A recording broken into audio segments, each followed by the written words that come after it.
السلام عليكم ورحمة الله تعالى وبركاته. كلنتي وعنا ونعكسن داوديال ميل كستو دافع عالم كجوجتان كسو دوادا برامج gaara barnaamijkaasi oo noqon doona mid taxana barnaamijkaasi oo la magac baxay sheeko xikmad badan xogagal u noqo barnaamijkaasi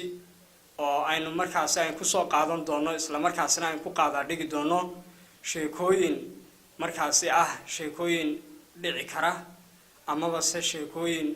marka dhinac loo eego noqon kara wax maxaan ku gudaaday xikmad badan ay ka soo burqanayso inagoo markaasi xilqado u sameyn doona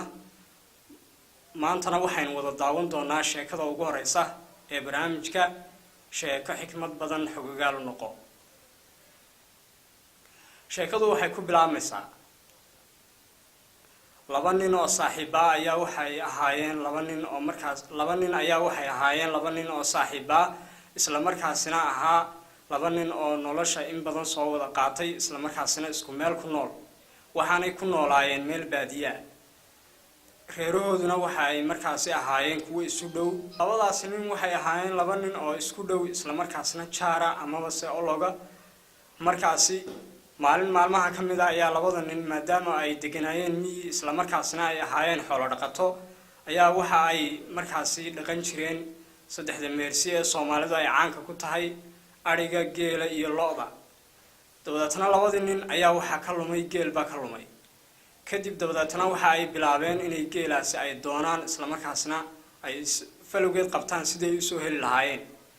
dawladna waxa loogu tilmaamay geelaasi meel markaasi uu roob ku hooray isla markaasna naq iyo tiigaad badan ay ka soo baxday oo doogu markaasi uu aad u badan yahay dawladna markaasi waxa la yiri oo markaasi meeshaasi lagu yiri waad u socon kartaan muddo 24 saacadood ayaad markaasi lug ahaan aad ugu socon kartaan kadib dawladna labadii nin ayaa way israaceen isla markaasna waxa ay safarkii u xirxidheen sidii ay markaasi ay u qaban lahaayeen halkaasi geela loogu tilmaamay dawladna waxay socdaanba maalinkii oo dhan ayay lugeeyeen isla markaasna waxa uu dumay gabalkii waxaanu gabalkii ugu dhacay meel markaasi lama digaana ama se aanay markaasi cid aanay diganayn oo aanay markaasi cid ka dhaweyn labadii nin ayaa dawladna waxa ay yiraahdeen maadaama oo aynu joogno meel aanay cid diganayn isla markaasna aynu u baahanahay meel aynu ku nasano oo aynu cunto iyo biyo iyo waxaynu cabno iyo nasashada aynu ka helo waa inaynu joojinaa safarkan isla markaasna aynu bilownaa sidii aynu heli lahayn cid markaas aynu waqtigan aynu u tagno kadib waxa ay bilaabeen inay baaraan meesha ay ku sugan yihiin in ay cid ay eriyadaasi ka dhowdahay dawladna waxa ay heleen reer markaas meel degan oo jeesa isla markaasina degan meel wada ah agteeda dawladna reerkii ay ku soo baxeen isla markaasina waa ay salaameen waxaana ku salaameen salaanta ay dadka reer guraaga ee caanka ku yihiin iyagoo markaas la waa reerkow dawladna waxay yiraahdeen yaadna ay yiraahdeen reerkii markaas yiraahdeen maxaad sheegteen dawladna markaas yiraahdeen nabad baa lagu soo hoyday dawladna markaas yiraahdeen laba nin oo safar ku soo jiray baan nahay maanta oo dhan balna soo waraabiya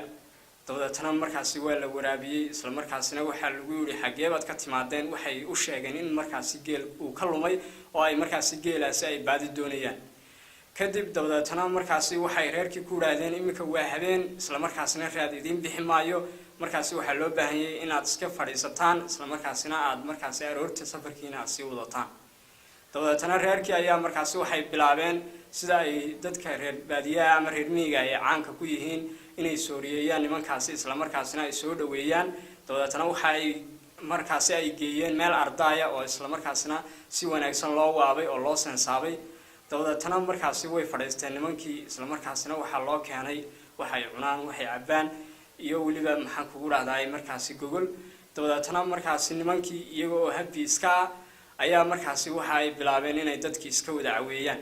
maadaama oo markaasi meeshana yimaadeenna ay tahay meel markaasi naq iyo ma garanaysaa doog laga joogo waxa markii dambe la bilaabay markii la casheeyay isla markaasina si wanaagsan loo kifaaxay in ay markaasi dhalinyaradii markaasi miyiga joogtay ee markaasi xaafadaha ama ma garanaysaa ay reerku ay bilaabaan inay ciyaar ay tuntaan isla markaasina waxay soo qaadeen durbaano iyo waliba ma garanaysaa ciyaaraha qaabka waxay isku soo hagaajimeen isla markaasna ay isku abaabuleen qaabka dadka reer guuraaga ay caanka ku yihiin isla markaasna waxay bilaabeen ciyaaro hiddo iyo dhaqana kadib dabadeetna markaasi waxay yidhaahdeen iyaga oo markaasi sheegaya qaabka ay markaasi ay ciyaartoodana ay u bilaabayaan waxay yidhaahdeen allahayow kufri mayno kibirna uga dhowaan mayne sacabka kalkii galay markaasi waxay sheegayaan in ay maadaama meeshan ay dee tahay maxaan kugu dhahday waqti roobkii u da-ay isla markaasna ay yihiin dad aada u faraxsan waxay sheegayaan in aanay markaasi ay leeyihiin allahayow kufriyi mayno nimcadaadna siisay ka kufriyi mayno kibirna uga dhowaan mayno oo dad kibriya ma nihin laakiin sacabkaa kalkii galay bay yidhaahdeen dabadeetana markaasi waa la ciyaaray isla markaasina dadkii ayaa markaasi waxay ciyaarihii hiddaha dhaqanka ahaa ayay markaasi ay bilaabeen ciyaartii markay soo dhammaatay waagii ay u bariyay ayay labadii nin socodkoogii iska sii wateen dabadeetana markaasi waxay soo heleen geeloodii isla markaasina way kusoo guulaysteen dabadeetana markaasi dhulkii ay markaasi ku noolaayeen ayay tageen dabadeetana maalinkii dambe ayaa waxay arkeen ninkii ay magaranaysaa habeenkaa sooriyeeyey ee reerka lahaa reerkan ay habeenkan ay u tageen ninkii gurigaa lahaa ee sooriyeeyey iyaguna ay maalin dambe ay meel ku arkeen isla markaasina iyaguna soomaalidu waxa ay markaasi abaalka aad bay ugu caan tahay aad bay iyaguna ninkii ay u sooriyeeyeen isla markaasina ay usoo dhaweeyeen markaasi sheekadan qisada iyo xikaayaadka ku jira waxaynu kala baxaynaa dadkii hore reer guuraaga ahaa sida ay u ahaayeen dad markaasi isgacan qabta isla markaasina ah dad markaasi naf iyo maalba wada qaybsada laakiin maadaama iminka waqtiyadan lasoo degay magaalada dhaqankaasi waxaad moodaa inuu meeshii ka baxay isla markaasina dadku ay markaasi ay albaabada kala xidhanayaan oo aanu reerka maaragtay dhinacan kaa xiga aanu ogeyn reerka kale jaarkiisu waxay ku nool yihiin markaasi waxaa loo baahan yahay in la soo celiyo wixii aan dhaqanka iyo magaranaysaa hiddaha aynu lahayn waa tahay daawadayaal intaasi ayaan kusoo gebagabaynaynaa toddobaadkan barnaamijkeenii sheeko xikmad badan xogogaal noqo barnaamijka waxaad kala socoteen halkaa baraha aanu ku leenahay youtube-ka iyo facebooka ee hoohad cable barnaamijka dhinaca habeynta iyo farsamaynta iyo iskudubaridka waxaa markaasi barnaamijka u hagarbaxay farsamo yaqaan sare saaxiibkay maxamed soomaali intaan barnaamijkan mid lamida ku kulmi doono waxaan kaga tegayaa sidaasi iyo nabadgelyo